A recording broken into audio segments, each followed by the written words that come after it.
Hoy estamos a 22 de febrero de 2023 en física. ¡Ay, el fantasma! Biológica. No, eso lo podemos entender y explicar con base en lo que hemos estado observando, probando y describiendo en nuestro curso de física biológica. Desde la primera sesión hay que observar. Vuelvo a cerrar la puerta y podemos volver a hacer el experimento. Podemos volver a poner a prueba nuestras interpretaciones de la realidad. Bien, entonces lo que hemos estado haciendo es tratar de entender cómo se comporta el mundo, y sería la gran pregunta del curso. ¿Cómo funciona?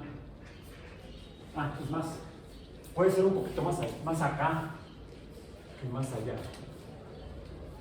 ¿Cómo es y funciona el mundo? Ahí, estoy escribiendo ahí.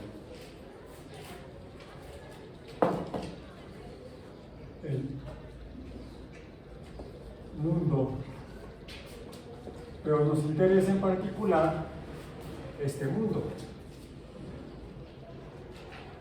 el mundo biológico.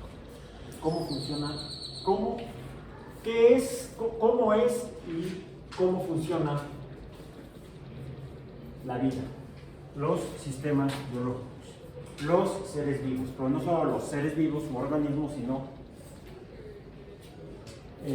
incluso donde se encuentran los seres vivos, donde se encuentran. Ok, por eso es que hemos estado revisando que la observación hemos recordado que tenemos para conocer, para esto, cómo, para conocer, observamos. Para saber que estamos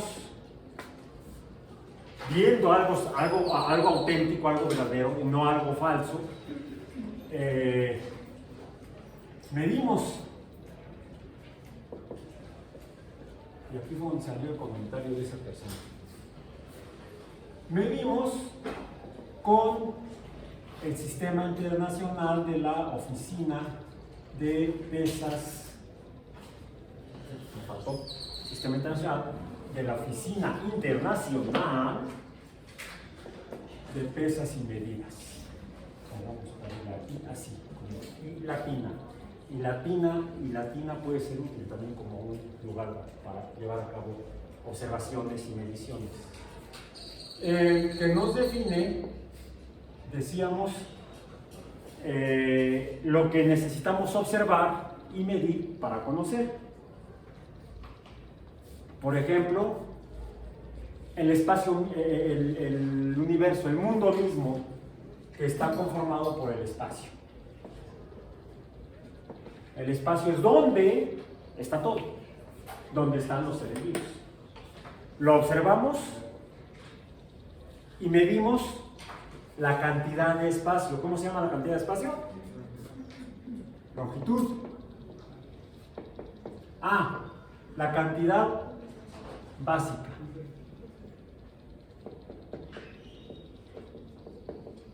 La cantidad básica es la longitud. ¿Sí? Lo medimos con una unidad básica. ¿Cuál es? El metro. Ok. ¿Qué más necesitamos observar y medir? Pues, por ejemplo, el intervalo entre eventos. Intervalo. Aquí el problema es que son 3 palabras. Intervalo. Es más, voy a aprovechar la notación matemática entre el símbolo de la división, y en español le decimos entre, en español mexicano, porque ya vimos que puede variar entre diferentes lugares hispanoparlantes. Entre Intervalo entre eventos. ¿Y qué es cuál es la cantidad? El tiempo. ¿Y la unidad? El secondo. Ya vimos históricamente de dónde viene el nombre de la unidad de tiempo, la unidad internacional, que es el segundo intervalo entre eventos para medir el tiempo. El primero fue el pequeño, el segundo intervalo pequeño sería, porque el primer intervalo pequeño es el minuto il tempo, decíamos. De ahí tendríamos otras unidades para medir la cantidad de tiempo, cantidades más grandes. Horas, días, semanas, meses, años. Y algunas combinaciones que en la práctica hacemos los humanos, las personas. Lustros, décadas, siglos, milenios, eones. Todo eso. Bueno, ok. ¿Qué otra cosa medimos en el mundo? Espacio, tiempo, o espacio, intervalo entre eventos, cantidad de materia. Medimos la materia por su cantidad, ¿que cuál es? La masa y su unidad. Kilogramo.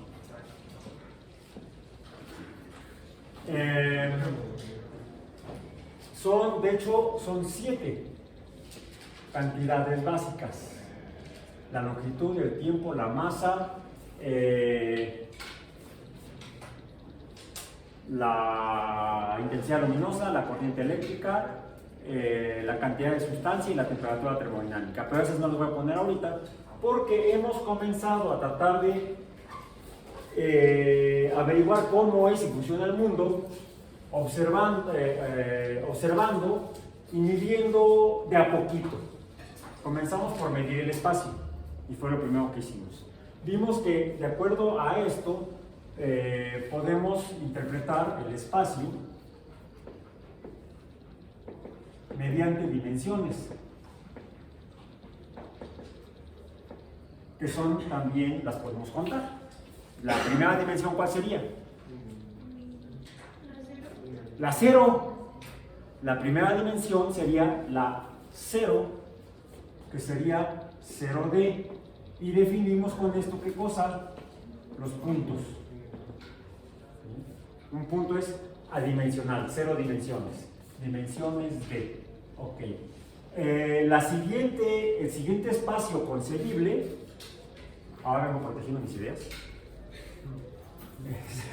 es el espacio de una dimensión.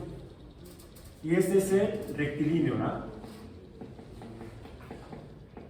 El espacio rectilíneo, el de una dimensión, una línea recta, y es el que hemos estado observando en estas ya casi 3 semanas completas. 3 semanas, si no pasamos de una dimensión. No, ya empezamos a observar que podemos tener, si tenemos un espacio rectilíneo,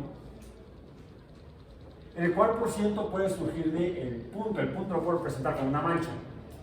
Si esta mancha la desplazo, entonces surge, si aquí estaba el punto y lo desplazo en cualquier dirección, puede ser para allá, otro punto, pongamos aquí un punto rojo, ¿sí? Un punto rojo, y este lo desplazo para acá, pues voy a tener, de hecho, entonces, déjenme hacerlo así. Así, más bien. Así, ahí se queda mejor. Eso lo desplacé para allá. Ambos son espacios. No, aquí no sería así. Quitemos eso, pongámoslo acá. Ambos son espacios rectilíneos. ¿Son iguales? Debería yo medir su longitud, por ejemplo, y quizá su forma. La forma básica de ambos es rectilínea, ambas son líneas rectas, pero son iguales al mirarlo porque son unas azul y otras rojas, ¿no? Pero además de eso, que quizá además tienen longitudes L diferentes, necesitaríamos medirlas para estar seguros de que las longitudes son diferentes. No lo voy a hacer ahorita, porque no es el caso. Quizá además de ser de diferente color y de diferente longitud, ¿cuál otra diferencia hay? Pues que se ven distintas en longitud, en color y en algo más. Todavía no digo que ese sea algo más. Aquí estoy haciendo un poquito de trampa conceptual. Porque a mí lo que me gusta hacer con ustedes y con sus compañeros es tratar de dominar el mundo. No, tratar de conquistar, de construir el mundo. No tratar de conquistar ni dominar el mundo. Tratar de construirlo, al menos en cuanto a su descripción de cómo es. Y con base en esta construcción, de a poco, ir entendiendo en el camino cómo funciona. Porque sería muy sencillo, sería muy simple si abriera mi libro de física y me pusiera a decirles lo que dice el libro. La cinemática es el estudio del movimiento.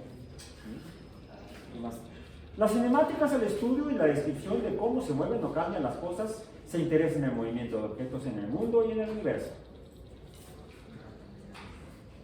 El movimiento arbitrario se indica, la rapidez es movimiento arbitrario sin indicar el sentido del mismo, sino solo su magnitud en una escala. Por ello resulta de cantidades escalares, también es escalar. La velocidad describe el movimiento de su inicio hasta otro punto, tiene dirección y magnitud. Una de las contribuciones de Galileo, bla, bla, y seguir, incluso hasta escribiéndolo en el pizarrón.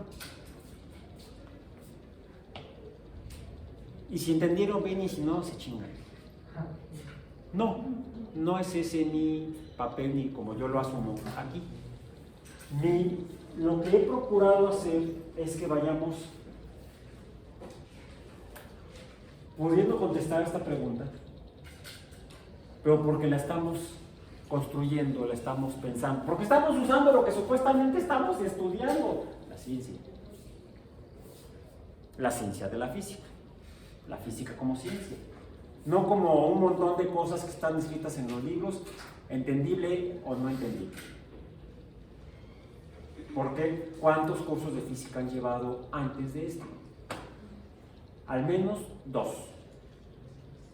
Uno en la secundaria y dependiendo de dónde hayan hecho el bachillerato, otro en el bachillerato. Quizás llevan más de uno en el bachillerato, dependiendo del sistema de educación media superior que hayan, por la que hayan cursado, para obtener su certificado y entrar a la universidad. Entonces, y de eso no es tanto que recordamos, sino que entendemos y más importante, ¿para qué nos sirve? ¿Qué caso tiene ir a la escuela y estar ahí apoltronado no sé cuántas horas aguantando a un fulano que está enfrente diciendo cosas incomprensibles? Que lo único que me interesa es escribir en una hoja lo que él quiere o ella quiere, porque yo lo que necesito es una calificación. Que necesito pasar, porque necesito, como por ahí me han dicho algunas personas, el pinche papelito.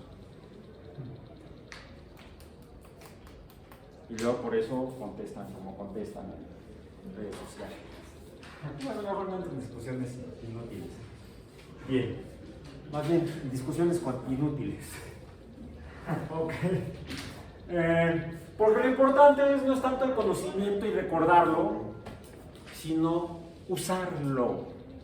Hacer algo con ello, incluso hasta puede ser el sentirme mejor porque ya lo entendí.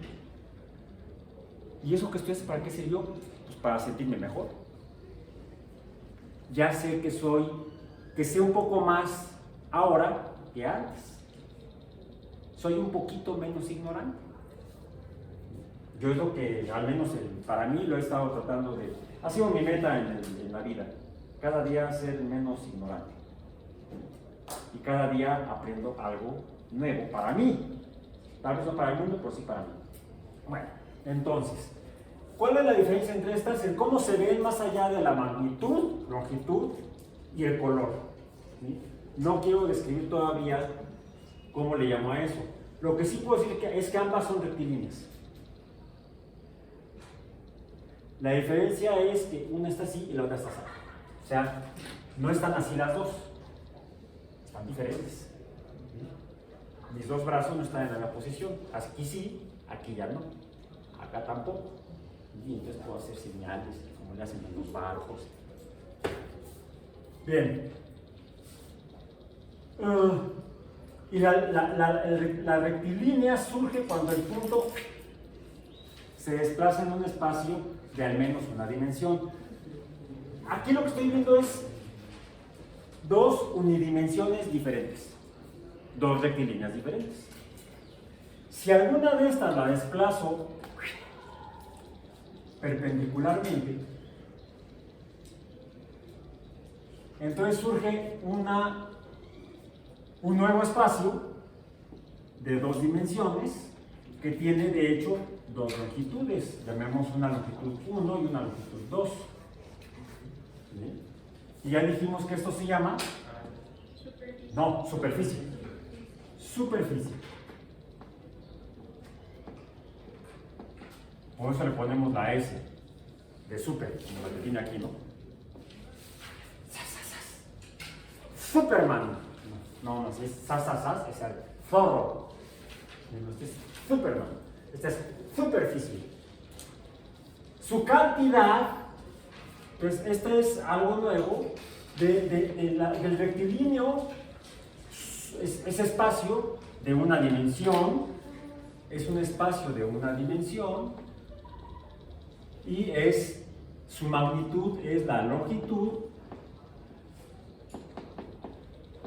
y la mido ¿con qué? Con metros. Pongamos así ya, para ahorrar un poco de espacio. Espacio, está por todos lados. ¿Cuál es esta entonces es otro espacio? Vamos, esto es espacio. Es espacio de una dimensión. Esto es espacio de dos dimensiones, una y dos longitudes. Un espacio está formado por dos longitudes, sería L por L, y por lo tanto, ¿cuál es su cantidad? Es el área, y su unidad. Aquí vimos que surge algo que ya no son las unidades básicas, como se produce o desprende de cantidad, de la combinación de, en este caso, dos cantidades básicas, dos longitudes.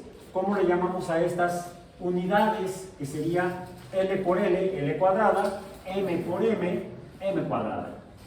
La M cuadrada o metro cuadrado, ¿qué tipo de unidad es? Derivada, es una unidad derivada. Repito, no lo confundan con dx en dt, por ejemplo. No, esto no es una unidad derivada, ni una cantidad derivada, aunque tal vez si fuera. Pero no es derivada matemática, no es matemático esto. O sea, no es matemáticas,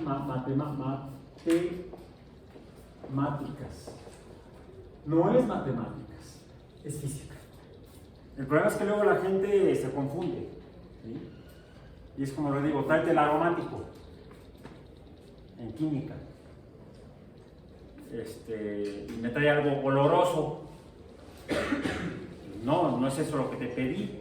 Me pidió algo aromático. No, que si era aromático, un compuesto derivado del benceno, por ejemplo, que cumple con propiedades químicas, de reacciones químicas. Es decir, necesitamos entender el contexto de la palabra o del nombre del concepto. ¿Sí? Aquí entendemos por unidad derivada una que se desprende o se produce cuando combinamos cantidades. Finalmente llegamos a el espacio de 3 dimensiones que se llama volumen. Su cantidad, ¿cuál es? La misma, volumen, pongamos el símbolo B mayúscula, V mayúscula, y su unidad pues sería cuando proyecto esta superficie para allá con una nueva longitud L3, y entonces es L por L por L cúbica, cada una se mide en metros y por lo tanto es metro por metro por metro. Dijimos, ¿cuál es la unidad? Metro cúbico. Bien. Pero también vimos ya otras cantidades. Bueno, estas son unidades derivadas y el área y el volumen son cantidades derivadas. Las cantidades derivadas se miden con unidades derivadas. Eso está en nuestro documento de la Oficina Internacional de Clases y Medidas. Ahí está, ahí dice. ¿Bien? Aunque se ha modificado un poco el manejo de estos conceptos desde ya van a ser 5 años, desde 2018, pues se siguen considerando necesarios para entender toda esta fenomenología y útiles. Por eso que lo seguimos usando y seguimos llamando a estas cantidades que se producen con la combinación de estas cantidades derivadas y a las unidades de estas cantidades, como se desprenden de estas unidades derivadas. Bueno. Decíamos entonces que hemos combinado otras cantidades para tratar de entender cuando algo cambia de posición. Por ejemplo, este punto pasó de estar aquí a estar acá. ¿Qué necesito? Un punto de referencia y un sistema de referencia. Para seguir midiendo necesito entonces puntos y sistemas de referencia, en los cuales uso las unidades de las cantidades que voy a medir, pongo escalas de unidades para medir. Por ejemplo, para medir un espacio, una dimensión, ¿qué hago? Pues pongo mi sistema de referencia con un punto de inicio u origen, y de aquí voy midiendo con aproximadamente 5, 15, 10, 20, no sé, aquí no estoy usando el instrumento de medición, pero aquí podría tener tal vez el 10 unidades, el 20 unidades, que podrían ser, como modelo, podrían ser los metros. ¿Cómo le hago con un espacio de una superficie? ¿Cómo hago para medir el área de la superficie? Pues igual, pongo aquí mi punto de referencia, mi origen, en 0 y en 0, y empiezo a medir acá, y entonces tengo un sistema de referencia para medir superficies en cuadritos, y cada cuadrito tiene un área en unidades cuadradas correspondientes. Y lo mismo hago con el espacio de 3 dimensiones o volumen. Entonces uso escalas de unidades. ¿Cuáles? Estas. Ahora, puede suceder que lo que me interese es, aquí había, en este espacio, una dimensión, habría, y vayamos por ella, un alien, ahí está, ¿sí? Una pelota verde, ahí está.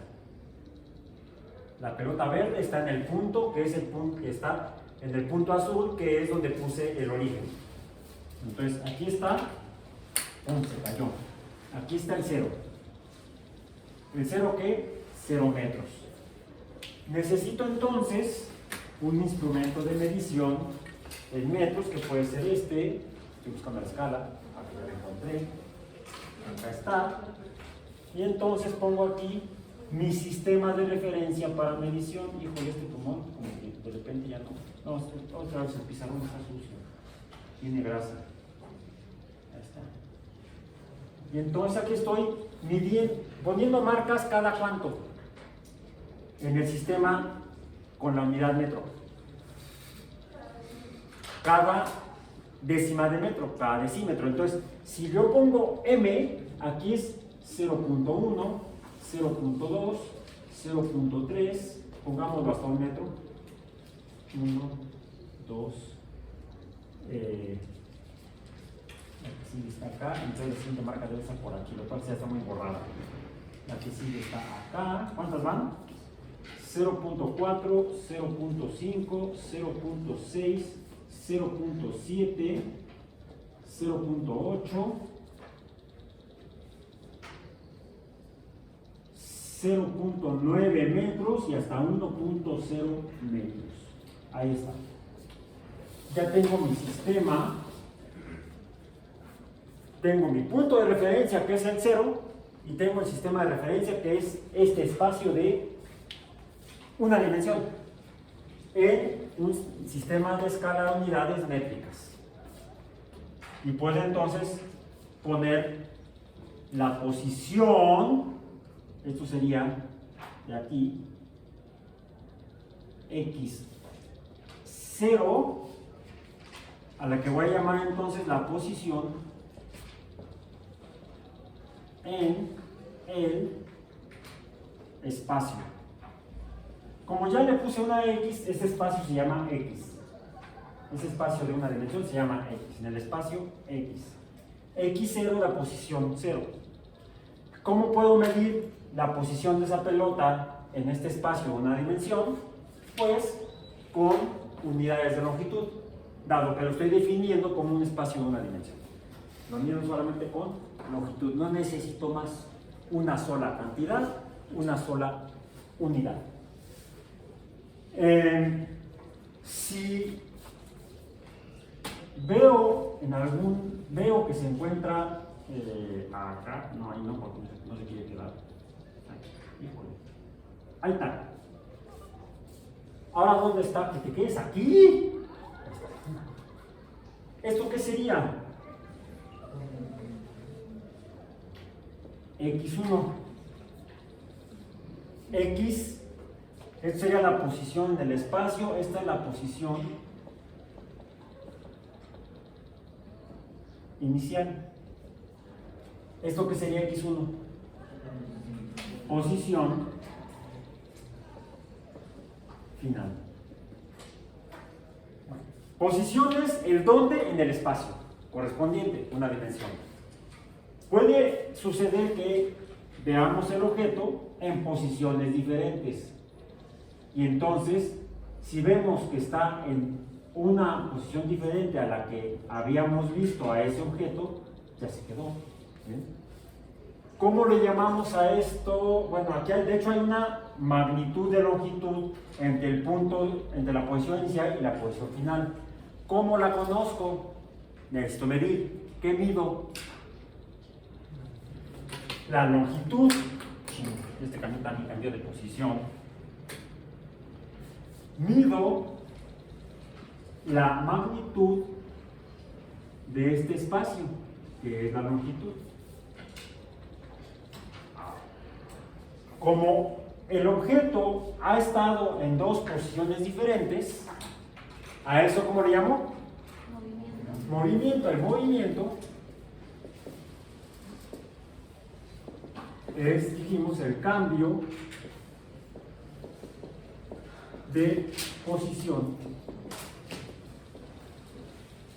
en el espacio. Y ya puedo conocer un poquito más de cómo es el mundo. Ah, el mundo se mueve. Bueno, o las cosas en el mundo se mueven. Pero puedo conocer más.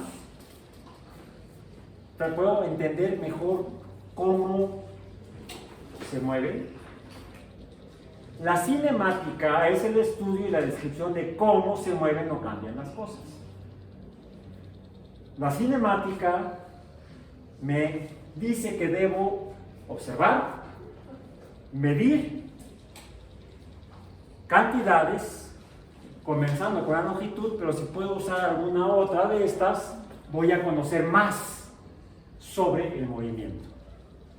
El movimiento es simplemente el cambio de posición en el espacio. Pero si este cambio de posición en el espacio, que puedo definir como x0, x1, lo defino matemáticamente de esta manera.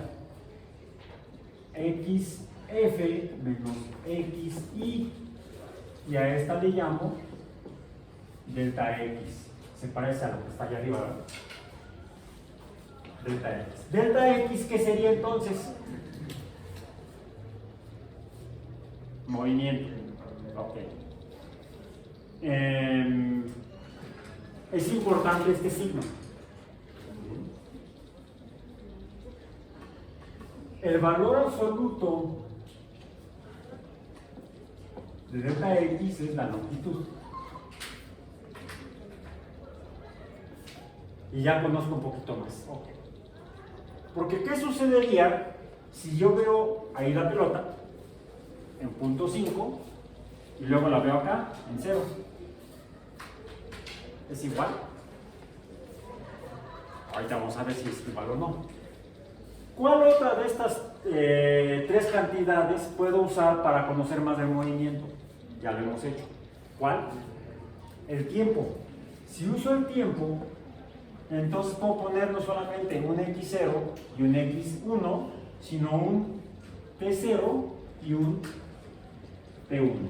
Y entonces puedo tener t1, o vamos a decir una t final menos una t inicial, y esto sería entonces una delta t. ¿Se parece a algo que está por allá? Sí.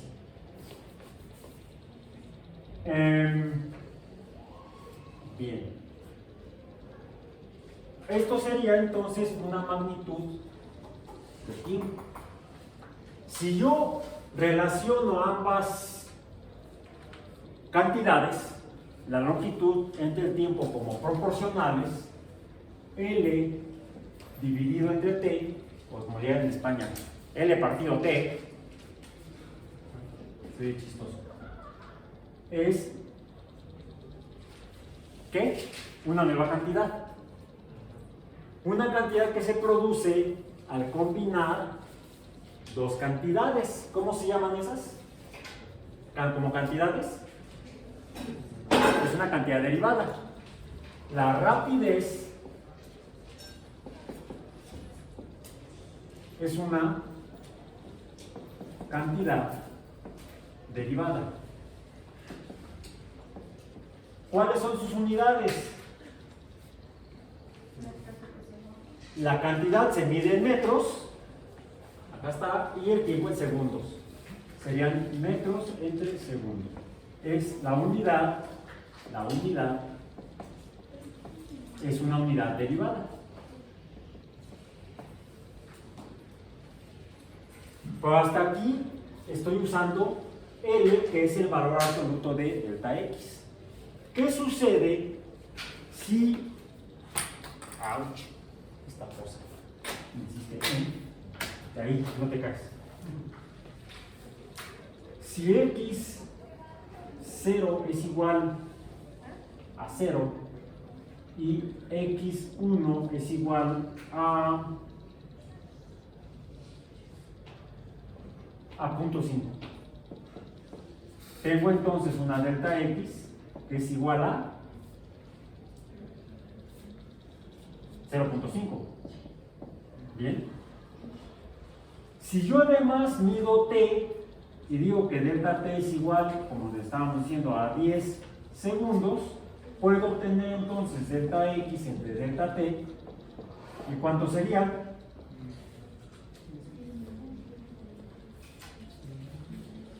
Sería metros. ¿Sería qué? 0.5 entre 10. 0.05 metros entre segundos. ¿Ok? ¿Sí? ¿Sí? Estamos dividiendo, tenemos que correr el punto decimal más para acá. Ahora, ¿qué sucede si ahora... esta es la posición inicial y esta es la posición final. Cambiemos ahora las posiciones de inicial a final, a inicial y final. Si x0 es igual a 0.5 y x1 es igual a 0.0, ¿cuánto vale ahora delta x? ¿Cuánto? Menos 0.5 metros. Si esto corresponde a una delta t de 10 segundos,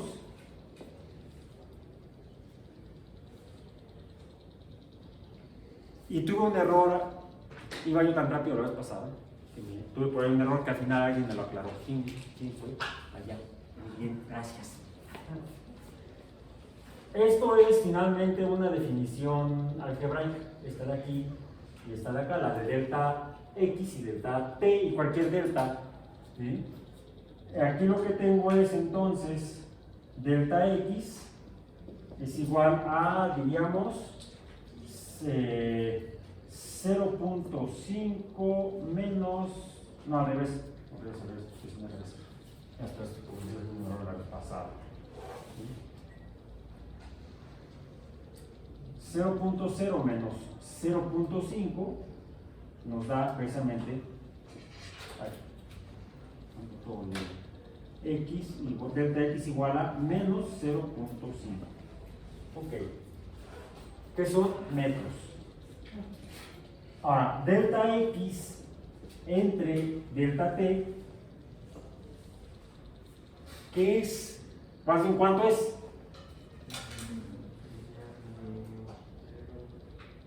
Menos 0.5 entre 10, menos 0.05 metros entre segundo. El valor absoluto es el mismo, será la longitud. La longitud entre 0.5 y 0 es 0.5, igual que entre 0 y 0.5, es la longitud. Pero delta x como tal ya no es longitud. El valor absoluto de delta x es longitud. Delta x es distancia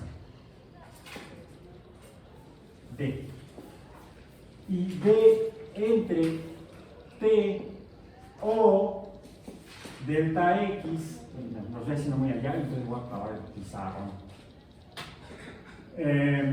Distancia entre tiempo es igual a delta x, acá está, entre delta t, y esto es una nueva cantidad, b, que es velocidad. Se parece a la rapidez, porque incluso sus unidades son la unidad de delta x, que se mide por longitud, ¿cuál es? Metros, entre segundos. Las unidades son las mismas, metros entre segundo, pero mientras que la longitud entre el tiempo siempre me da un número absoluto de una cantidad derivada, la velocidad sí tiene signo. En este caso es positivo, negativo, y en este caso es positivo. El signo le da entonces, el signo, vamos a decir, otra vez, el signo aquí sería positivo. Fíjate, el signo lo que da es la que llamamos dirección. Entonces, la velocidad se define con un número, con una magnitud numérica y con una dirección que está en el signo. De hecho, también está. Ahora, delta x, ¿qué es? Distancia. La distancia entonces tiene dirección y tiene un número. Las cantidades que tienen número y dirección, ¿cómo dijimos que se llaman? vectoriales y debemos indicarlas con una flechita arriba. La distancia tiene una flechita porque es una cantidad vectorial. Esta tiene esta flechita, pues cantidad vectorial. La velocidad es una cantidad derivada que se produce de un valor de longitud entre tiempo, pero que tiene dirección, por lo tanto también es una cantidad derivada cantidad vectorial. Por eso debo poner la flecha. ¿Sí? Y esto ya me da más información sobre el movimiento. Ya me dice cómo fue el movimiento. Fue a la derecha, si el valor es positivo, o a la izquierda, si el valor es negativo. ¿Bien? Y hasta ahí, híjole, hasta ahí ya lo habíamos visto antes, todo esto. Pero vimos también que cuando una dimensión rectilínea se traslada, se desplaza, puede dar lugar a otras dimensiones, por ejemplo, a la superficie. Si esta dimensión de una rectilínea horizontal, hoy todo está abajo, por eso vengo protegido. Se desplaza esta, es una porquería esta que está aquí, perpendicularmente hacia arriba, y vale. Otro más que quiere caer. Tum, tum, tum. Another one bites the dust. Tum, tum, tum. Otro que muerde el polvo. Espero que no seamos nosotros. Ok, ahí está. Si esto se desplaza hacia arriba, entonces debería poner aquí una escala vertical métrica dividida en décimos de metro, y entonces puedo preguntarme si en este espacio de 2 dimensiones vive alguien más. Híjole, hoy debí quedarme en la cama. Está horrible esto. Está el pizarrón muy grasoso. Fíjense ustedes también, todo el mundo a la cama. Ah, descansar. No hacer otras cosas. Sí, a ver la tele. Bueno. A esta otra dimensión que es perpendicular a 90 grados de la dimensión horizontal, llamada X, aquí está, X, a esta le puedo poner otro nombre. ¿Cómo le puedo llamar? Y. Tengo un espacio de 2 dimensiones XY.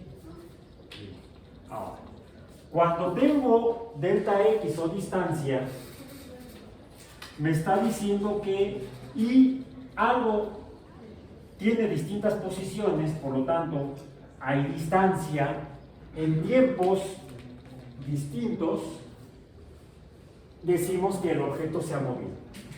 Y ese es el objeto de estudio de la cinemática.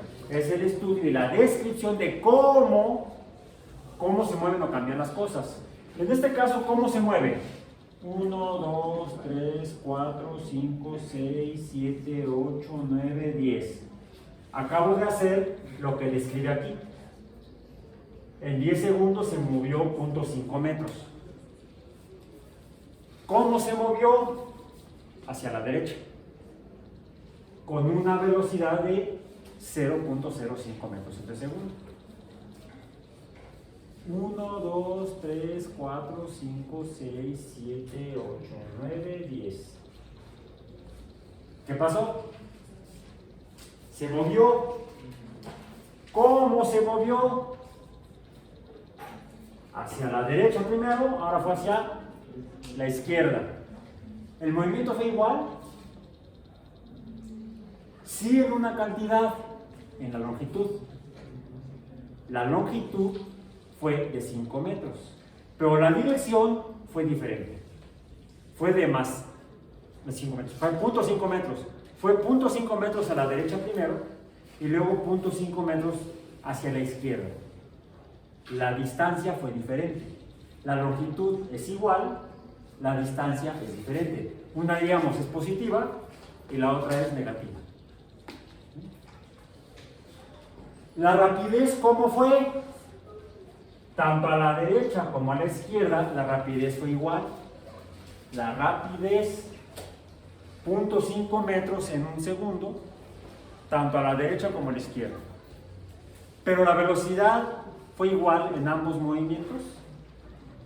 No, en uno fue positiva la velocidad y en el otro fue negativa la velocidad. En uno se movió hacia la derecha y en otro se movió hacia la izquierda en este espacio de una dimensión. Por cierto, si el movimiento fue así, 1, 2, 3, 4, 5, 6, 7, 8, 9, 10. Cada segundo se movió 0.05 metros, o sea, 5 centímetros. 0.5 metros en un segundo, 5 centímetros en un segundo, 5 centímetros en otro segundo, 5 centímetros en otro segundo. Lo primero que vimos fue cuando cambió de posición de 0 a 0.5, a lo largo de la línea recta, lo que vimos fue cuando se mueve de aquí para acá, así, sobre la línea recta, esto es lo que llamamos trayectoria. La trayectoria es el camino por donde se mueve. La trayectoria en ambos movimientos fue la misma, fue la línea recta. ¿Por qué? Porque no hay más, es un espacio, una dimensión. En cambio, cuando tengo dos dimensiones, podría suceder que el movimiento fuera diferente. Lo voy a poner, ay, pienso que todo se está cayendo hoy, por eso vengo protegido. Y dale, vamos a ponerlo de aquí para acá. Necesito la escala vertical. Lo voy a poner en rojo para que se note. No, en rojo no. Sí, en rojo. Aquí sería 0.1, 0.2, 0.3, 0.4, 0.5, 0.6, 0.7, 0.8, 0.9 y 1.0 metros en Y. Vamos a poner aquí la Y. ¿Sí? Esta es la metros. ¿Correcto? Si yo lo que estoy viendo es que esto no se está quieto, ahí está, más o menos, ahí está. La pelota está en 0.5 metros en Y, ¿ok? Y voy a hacer que se mueva hasta 0.8 en X, que cambie su posición del punto, ¿este punto cuál sería? Sería, déjenme quitar estos metros cuadrados de aquí y estos metros cúbicos de acá también, para que no sea tanto ruido. Voy a quitar esto de la L y esto de acá para poder tener, ok, también este P0, bla, bla, bla. Ya está más simplificado esto, quitarlo de la posición final de aquí. Bien. Ahora sí, más así, cambios de posición. Este es el punto 0.0 en X y coma 0.5 en Y. Lo voy a pasar al punto, voy a cambiar esto de aquí, a borrarlo también.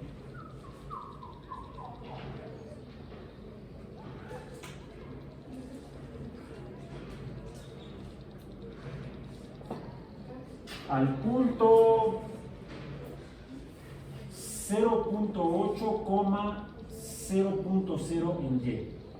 0.8 en X, 0.8 en X, 0.0 en Y.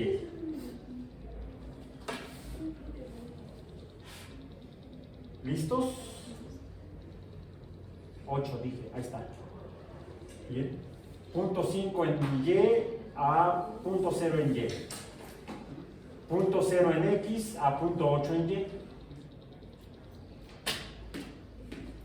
¿Cómo fue el movimiento? Hay varias propiedades para describirlo. ¿Cuál fue la trayectoria?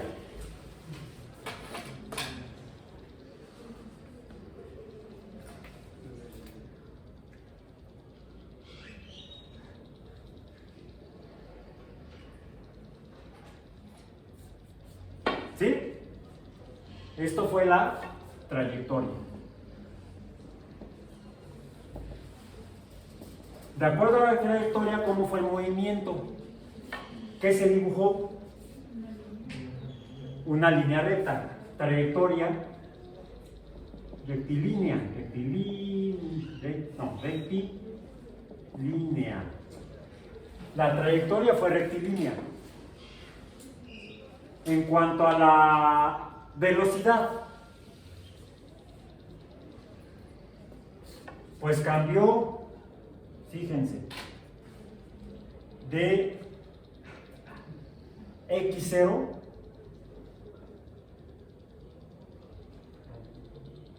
y y0 a x1 y1. Por lo tanto, hubo un cambio en delta X y un cambio en delta Y.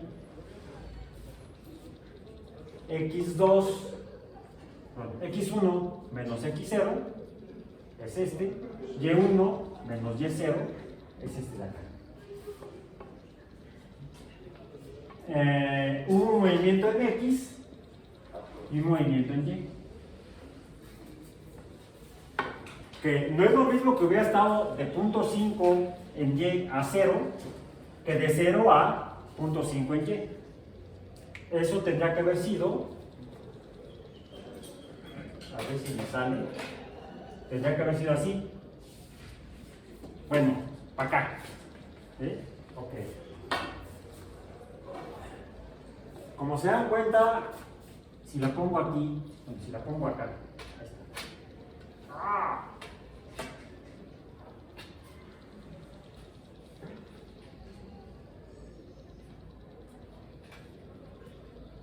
Mejor una mano, por favor. Ponla ahí y tenla con tu mano. Ahí está.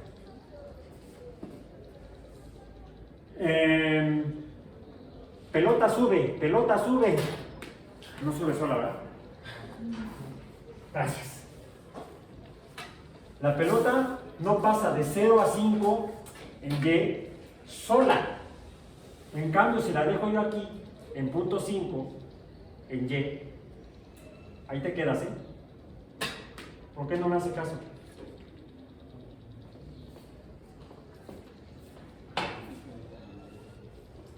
O incluso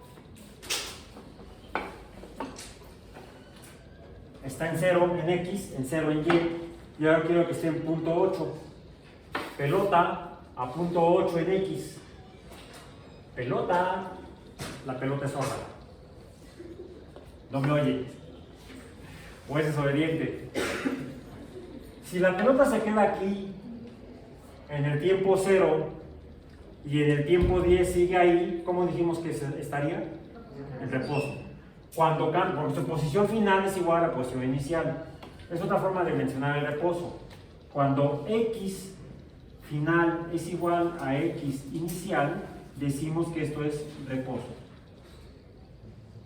Cuando X final es distinta de X inicial, podemos decir entonces que se trata de movimiento.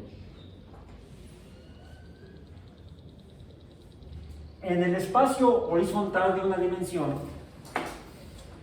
las pelotas y todo lo demás parece estar tranquilo en reposo. Pero si la tengo en otro espacio de una dimensión, Y, ¿cómo es ese espacio?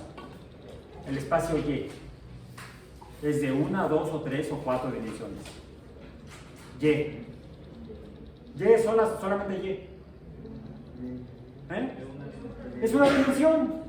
Aquí lo que tengo son dos dimensiones perpendiculares, lo que tengo es una superficie. Si le digo a la pelota que se mueva en Y de 0 a 1, la posición final es igual a la posición inicial, está en reposo. Pero en el espacio de una dimensión, si la pelota está en 1 y le digo que se quede en 1, ¿qué pasó? Parece que hay espacios que no son los horizontales, en los cuales si observo la existencia de la dimensión Y, los objetos se van a mover, entre comillas, solos. Uy, bueno, ahí se movió para allá, pero intervino esta cosa, la canaleta. Vemos que a veces hay movimientos que parecen ser espontáneos, solitos, suceden. Debo determinar mi sistema de referencia para tratar de entender cómo es que eso sucede. ¿Por qué sucede? ¿Por qué sucede? ¿Y cómo sucede? Ya hicieron sus experimentos de movimiento horizontal, en línea recta. ¿Cómo son las velocidades? Cuando la pelota está en movimiento, cuando cambia su posición en el espacio de una dimensión horizontal. ¿Cómo es la velocidad v? Normalmente en el movimiento horizontal, v es constante, no cambia.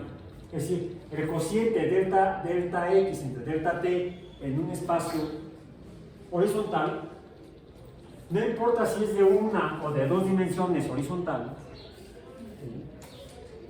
la velocidad suele ser constante. Suele ser constante.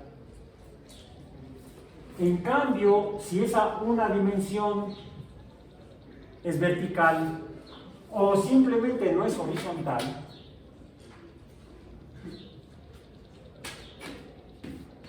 ya vieron cómo cambia la posición. Si yo puedo poner la escala aquí en esta trayectoria rectilínea, el movimiento será rectilíneo. Cuando el movimiento es rectilíneo y a velocidad constante, ¿cómo dijimos que se llama eso?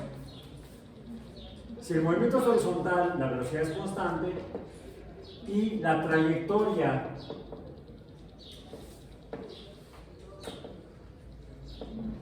es rectilínea,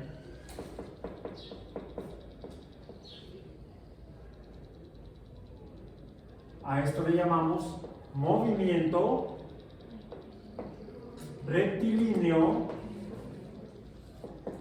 a velocidad constante uniforme. Y se da normalmente en espacios horizontales. Cuando el espacio no es horizontal, digamos es inclinado o es vertical, y medimos, cuando el espacio es no horizontal, digamos, en espacio en movimiento no horizontal, el palabra puede ser inclinado o vertical, la velocidad no es constante. Aunque la trayectoria aún en trayectoria rectilínea. Aún en trayectoria rectilínea. La velocidad no es constante. En otras palabras, tenemos una velocidad inicial distinta de una velocidad final. Recordemos siempre poner las flechitas arriba de las V's, de las V's. En otras palabras, si son diferentes, puedo decir que existe entonces, esto me implica una diferencia en la velocidad. hay una velocidad inicial distinta a una velocidad final, o una velocidad final distinta a la velocidad inicial. Y no solo eso, sino que la velocidad cambia también en función del tiempo. En otras palabras, esto lo puedo representar como delta t entre delta t. Es entonces otra nueva cantidad derivada y recibe un nombre. ¿Cómo se llama? Aceleración. Esto es aceleración. A. Aceleración A. Ah, y como es consecuencia del cociente de una cantidad vectorial entre otra cantidad, la aceleración también es vectorial. Toda cantidad que se produce de una cantidad vectorial tiene que ser una cantidad vectorial. La velocidad es vectorial porque viene de la distancia que es vectorial. La distancia tiene dirección, está en el signo matemático, hacia un lado o hacia el otro en el sistema de referencia. En el sistema de referencia. Depende todo del sistema de referencia. Cuando un objeto se mueve verticalmente o disminuye su distancia vertical aún en un espacio de 2 dimensiones, porque el movimiento inclinado lo podemos interpretar ya sea como una trayectoria rectilínea, pero en un espacio de 2 dimensiones, lo que me regresa a mi línea esta de aquí. Si esta línea, que no es horizontal, no la pongo en un sistema de referencia, sería un espacio rectilíneo. Si esta línea recta o rectilínea la pongo en un espacio de 2 dimensiones, ya no es un espacio rectilíneo, sino que es una trayectoria rectilínea en un espacio de 2 dimensiones. Y entonces veo que puedo medir 2 velocidades. Una velocidad en X y otra velocidad en Y. Esto me da entonces una velocidad en X y una velocidad en Y. Aquí la pregunta es, en esta trayectoria rectilínea inclinada, ¿la velocidad en X y la velocidad en Y se comportan igual? La velocidad en X es constante, pero la velocidad en Y no es constante. ¿Por qué? Porque la X es horizontal y la Y. Y la Y es vertical. En particular, el movimiento en Y, de aquí para abajo, recibe un nombre. Este tipo de movimiento vertical se llama caída o gravitación. Es el nombre antiguo, gravitación. Decía Aristóteles que los objetos pesados... ¿Cuánto pesa una pelota de béisbol? O más bien, no, ¿cuánto pesa? No. ¿Cuál es la masa de una pelota de béisbol? Googleen, no masa, sino peso de una pelota de béisbol. ¿Cuál es la cantidad de materia en una pelota de béisbol? Dice 410 a 450 gramos. Digamos 450. ¿En una pelota para jugar tenis? Fútbol. ¿Eh? Eso es de fútbol. No, de fútbol no, entonces no. 133 Aunque gramos. puedo decir así, no. ¿Cuánto? 133 gramos. 133 gramos. ¿Y la de tenis?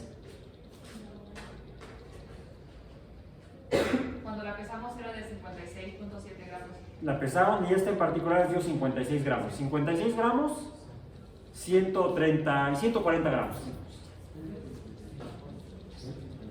Es decir, casi 3 de estas equivalen a una de estas en masa. En sus dimensiones espaciales, su diámetro es muy parecido. Son casi iguales. ¿Sí? La diferencia es pequeña. ¿Cuál es el diámetro de una pelota de béisbol? Diámetro de pelota de béisbol y diámetro de pelota de tenis. Rápido, rápido, depende de la red. La red, la lenta. 73 a 75 milímetros la de béisbol. ¿Cuánto? 73 a 75 75 milímetros, 7.5 centímetros. ¿Y la de tenis? entre 6.35 y 6.67 centímetros. O sea, están a las dos alrededor de 7 centímetros de diámetro. La diferencia entre ellas es poca de diámetro. Pero la cantidad de materia o masa sí es mucha la diferencia. 3 de estas son iguales a una de esta. Esta tiene 1/3 de la masa de esta. Actualmente le decimos masa a la cantidad de materia. En la antigüedad, los aristotélicos le llamaban peso. ¿Sí? Y no se refiere a esto. De hecho, este no es un peso, son 5 pesos. 5 pesos. Una moneda de 5 pesos. No, le llamaban peso a la cantidad de materia. Y entonces hablaba de objetos pesados y objetos livianos o ligeros. Los pesados sean los que tienen más cantidad de materia, los livianos o ligeros sean los que tienen menos cantidad de materia. Decía Aristóteles que los objetos pesados tendían a caer o gravitar más rápidamente que los objetos livianos. Lo mismo podríamos decir de una hoja de papel bond, tamaño carta, de no sé cuántos kilogramos la hice, no sé por qué. ¿Qué es más pesado, la pelota de béisbol o la hoja de papel? La pelota de béisbol tiene más masa o es más pesada que la hoja de papel. Y decía Aristóteles que los objetos pesados caen más rápido que los objetos livianos. Aristóteles tenía razón.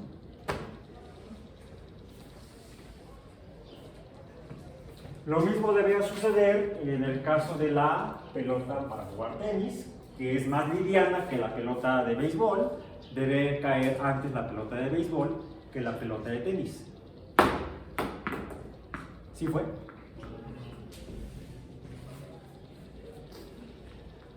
Voy a cambiar de manos porque a lo mejor separo más rápido los dedos de una mano que de la otra. Voy a voltearlas de posición. Prácticamente caen juntas. Y no solo eso. El movimiento vertical, si mido su velocidad, voy a ver que la velocidad no es constante como en el movimiento horizontal. Cuando los objetos se mueven hacia abajo, se mueven a velocidad constante. No constante, digo variable. Velocidad no constante, velocidad variable. Y parece ser que no importa cuál sea, la pelota de squash, ¿cuál es su masa? La de tenis de mesa o ping pong, ¿cuál es su masa? Rápidamente. Ahora nuevas cantidades. Escríbanla en su cuaderno, los vamos a necesitar después. La de squash, ¿cuál es su masa? Su cantidad de materia. 23 a 25 gramos. ¿Cuánto? 23 a 25. ¿Coincide? Sí, 23 a 25 gramos. Esta. La de ping pong o tenis de mesa. 2.7 gramos. ¿Cuánto? 2.7 gramos. La de ping pong. ¿Cuánto? 2.7 contra 26. O sea, 10 de estas hacen una de esta en masa. Y en esta sí la diferencia de espacio, su tamaño, es prácticamente el mismo. ¿Cuál es el diámetro de una pelota de squash y una de ping pong? Diámetros. Son como 2 centímetros más o menos. El de ping pong son 40. 40 centímetros, ay no, entonces 4 milímetros, 4 centímetros. ¿Y la de ping pong? Squash y ping pong. ¿Cuánto dijiste ping pong? El de ping pong son 40 milímetros. 4 centímetros o 40 milímetros. La de squash, 40.5. medio centímetro. No, que 40.5. O sea, medio milímetro. ¿Sí? O sea, son prácticamente iguales. Pero 10 de ping pong hacen una de tenis de mesa. Yo no digo de ping pong. 10 de tenis de mesa hacen una de squash. ¿Cuál caerá primero? Prácticamente caen juntas. No importa cuál sea la masa de los objetos, caen todos estos, digamos que con la misma velocidad cambiante o la misma aceleración. Pues por eso que a esa velocidad variable de caída o aceleración de caída, la aceleración en Y, vamos a decir la aceleración en Y, recibe el nombre de aceleración de gravedad.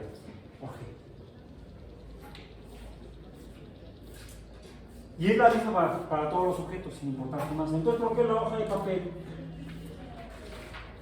cae antes? No cae antes, cae después, porque la pelota de béisbol cae antes que la hoja. Eso me hace que me...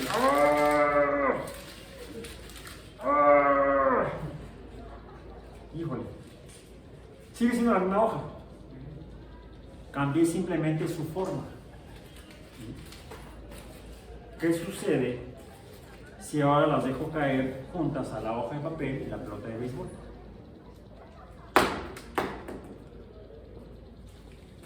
¿Cuál es la diferencia?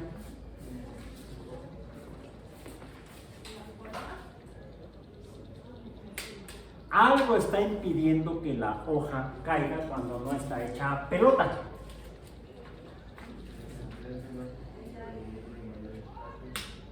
Al menos durante un intervalo cayeron juntas. Depende de la posición de caída.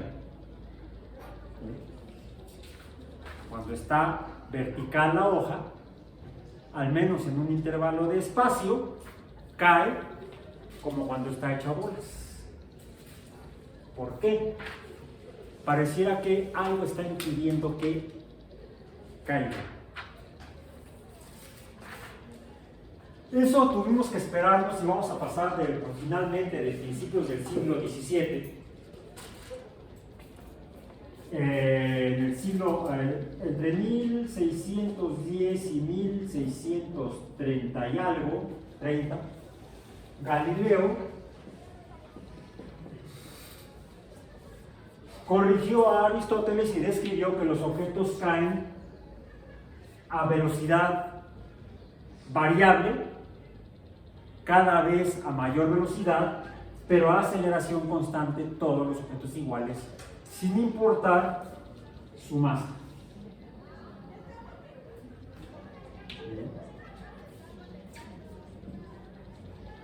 Pero ¿por qué algunos objetos de día nos parecen caer más despacio, con velocidad menor?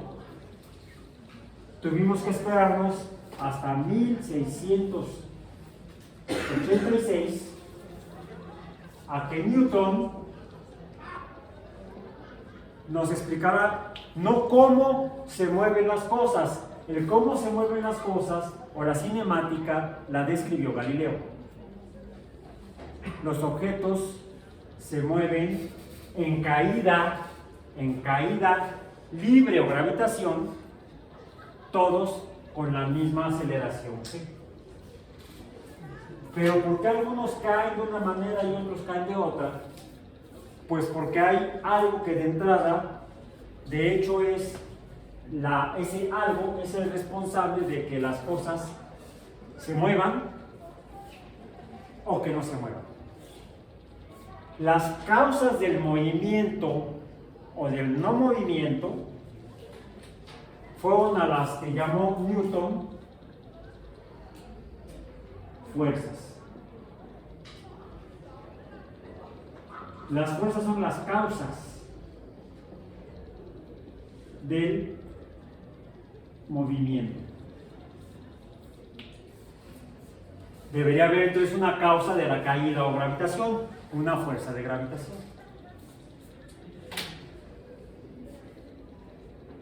De aquí entonces Newton llegó a una conclusión: esa pelota no se va a mover a menos que algo le pase. A menos que algo, una fuerza, cambie su estado de reposo. Si no aparece ninguna fuerza, esa pelota no va a cambiar su posición en el espacio.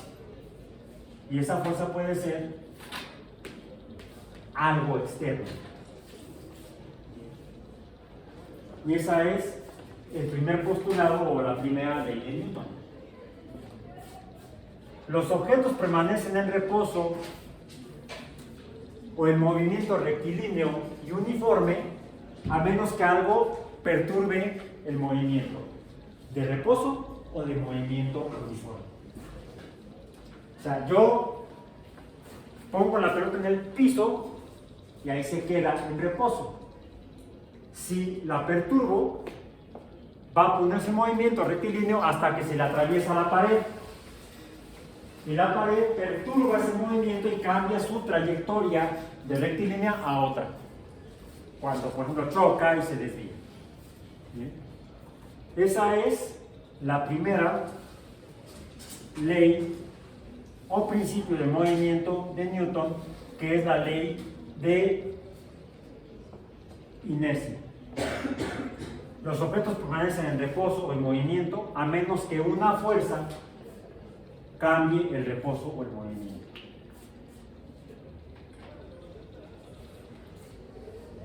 Ahora,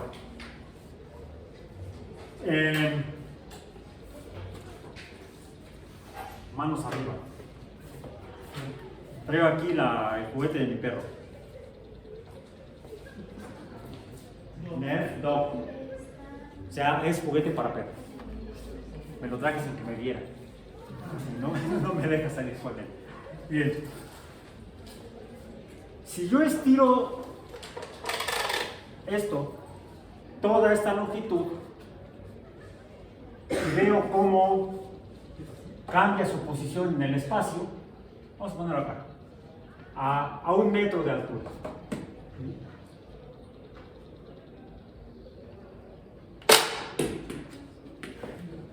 ¿Vieron a dónde llegó? ¿Qué sucede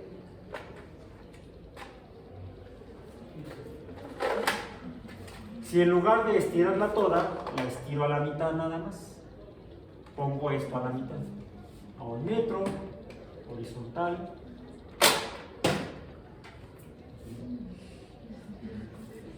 En el anterior llegó hasta la pared, en este no llegó a la pared.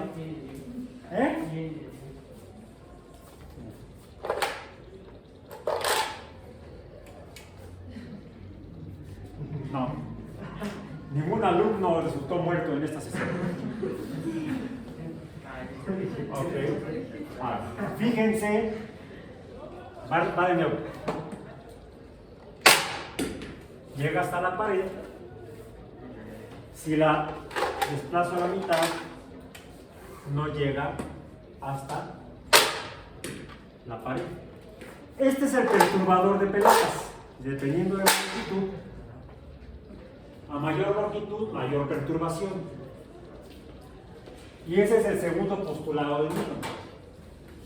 A mayor fuerza,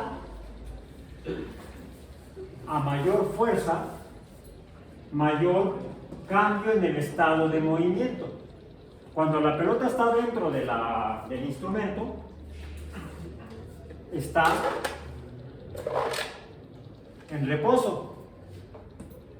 Cuando muevo esto, la pelota pasa de estar en reposo a estar en movimiento. Y mientras más grande sea la perturbación, mayor va a ser el movimiento. Ese es el segundo postulado o ley, la segunda ley de Newton, que dice que la magnitud de la aceleración o cambio en la velocidad es cambio en la posición en movimiento, el cambio en el movimiento es proporcional a la fuerza.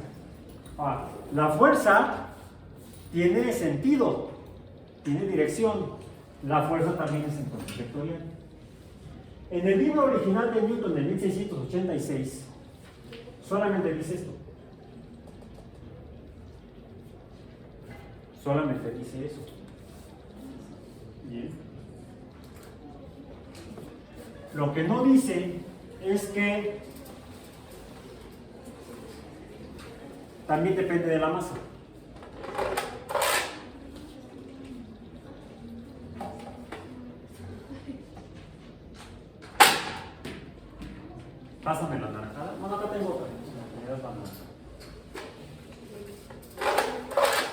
¿Vieron a dónde cayó la pelota de squash?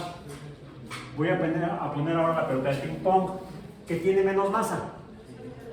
Misma fuerza, menos masa. El cambio fue mayor. Misma fuerza, menos masa, mayor movimiento. Eso es como está actualmente en los textos de física, la segunda ley de Newton, con la forma de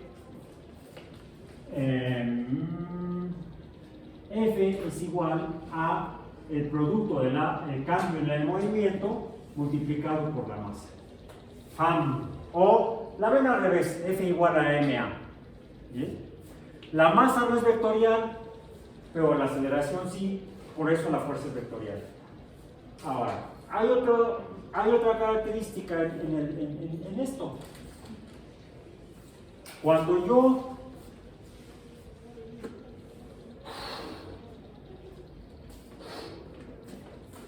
introduzco aire en el globo, la pelota de squash, ¿dónde quedó? Acá está. Vamos a ver otra forma de verificar aquello, ¿correcto? Aire en el globo, pelota de masa 2.5 gramos, pelota de ping pong. ¿Vieron hasta dónde se fue? Sí. Pelota de squash. Mismo globo.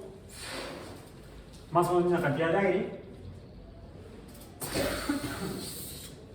¿Qué pasó? Sí se movió, pero mucho menos. Mayor masa, misma fuerza, menor movimiento. Hacemos de álgebra aquí y vamos a ver que el movimiento depende de la masa. Para que la masa se mueva mucho, necesitamos una fuerza mayor como la que usé con la pistola.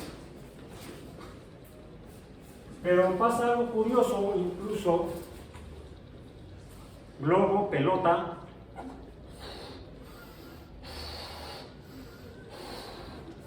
Vean, ¿eh? El aire sale para la derecha, la pelota se va a mover hacia la derecha. ¿Qué pasa con el globo? Para que no intervenga, no estorbe yo, ahí voy. ¿Listos? 3, 2, 1.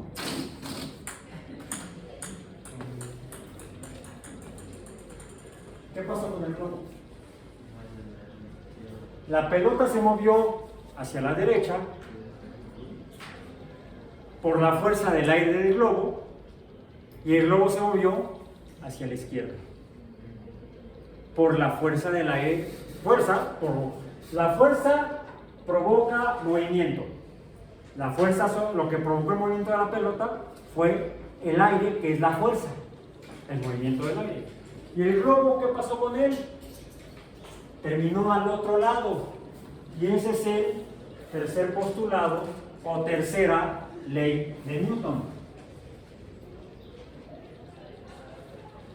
que es la de acción-reacción.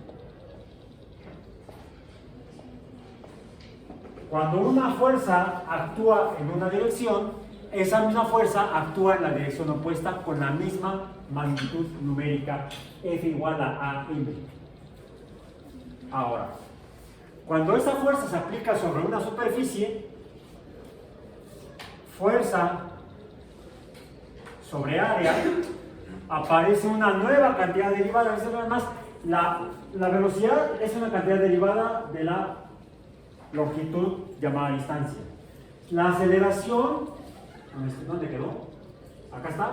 La aceleración es otra cantidad derivada, acá está, es una cantidad derivada de la relación velocidad-tiempo. La fuerza es otra nueva cantidad derivada, consecuencia del producto aceleración-masa, que no es vectorial. Pero como la aceleración es vectorial, la fuerza es vectorial. Una nueva cantidad derivada. ¿Por qué la puerta se abrió? Estaba cerrada, quieta, en reposo. Alguna fuerza, y no del más allá, sino del más allá, por la ventana que está abierta, el aire, vemos que los árboles se mueven. ¿Por qué se mueven? Porque hay algo que los está perturbando, una fuerza. ¿Cuál fuerza? La misma del globo, pero en mayor magnitud. El aire en movimiento ejerce fuerza. Y eso me lleva a esta cantidad. Fuerza entre área es una nueva cantidad derivada que también tendría que ser vectorial. ¿Cómo se llama? Presión.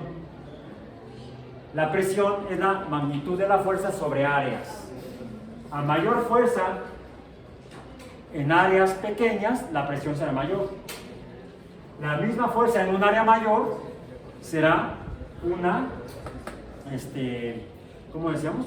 Una presión menor. Ahora, estas fuerzas no actúan todo el tiempo, actúan durante intervalos de tiempo específicos. Fuerza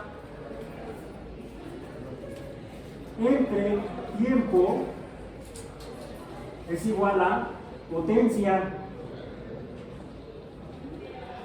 y dependiendo de cuánto tiempo se ejerza esa potencia o esa fuerza en esa unidad de tiempo, será la magnitud del cambio o aceleración. Y esas son importantes. De hecho, también tiene otro nombre esa cantidad, fuerza entre tiempo, que es impulso o impacto, dependiendo de lo que suceda. De hecho, es de lo que me protege el casco. Me protege de esto. Recordemos que es vectorial. Y es por eso que cuando uso estos vehículos, ¿cómo funcionan?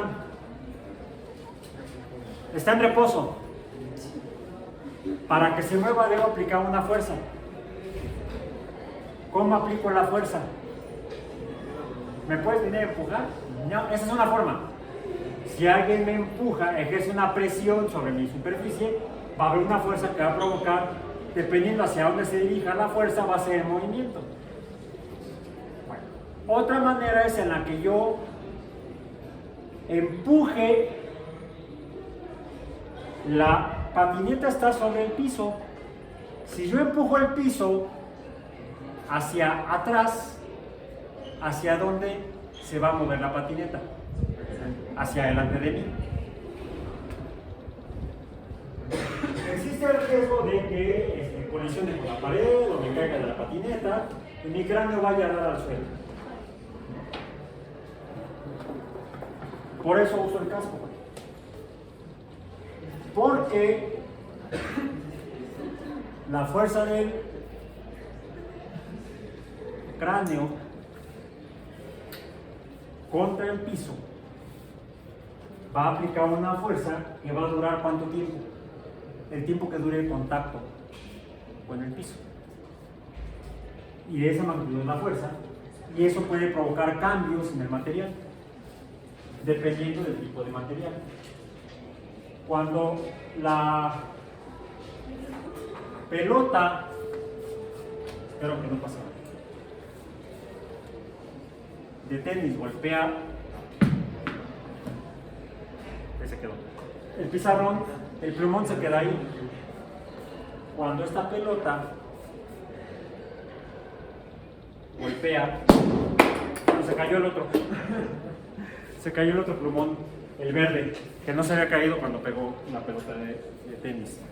La pelota de tenis no solamente tiene menos masa, sino que además es deformable. Puedo cambiar su forma. Cuando ejerzo una fuerza sobre el área de la pelota, una presión. Cuando ejerzo la misma fuerza sobre el área de la pelota de béisbol, no se deforma. Esta es deformable y esta es indeformable. Cuando un objeto deformable choca o colisiona, esa deformación que puede suceder en la pelota deformable toma un tiempo. Entonces, si T es grande, la fuerza, la potencia va a ser pequeña con la misma fuerza. Si la colisión o el choque toma poco tiempo, ¿cómo va a ser la potencia o la colisión? Va a ser mayor.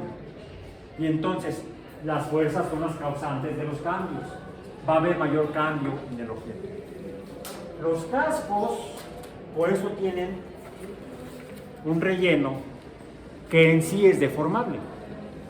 De hecho tiene dos, tiene este que es de un material, este que es de otro material, y estos son deformables, esto no. Un buen casco debe tener un material deformable, para que lo que se deforme sea esto y no mi esqueleto. Como se dan cuenta, la física puede explicar el comportamiento de los sistemas biológicos. Y por eso es que cuando ando en la patineta o en la bicicleta, nunca salgo sin él. Por hoy tenemos que salir del aula porque ya nos está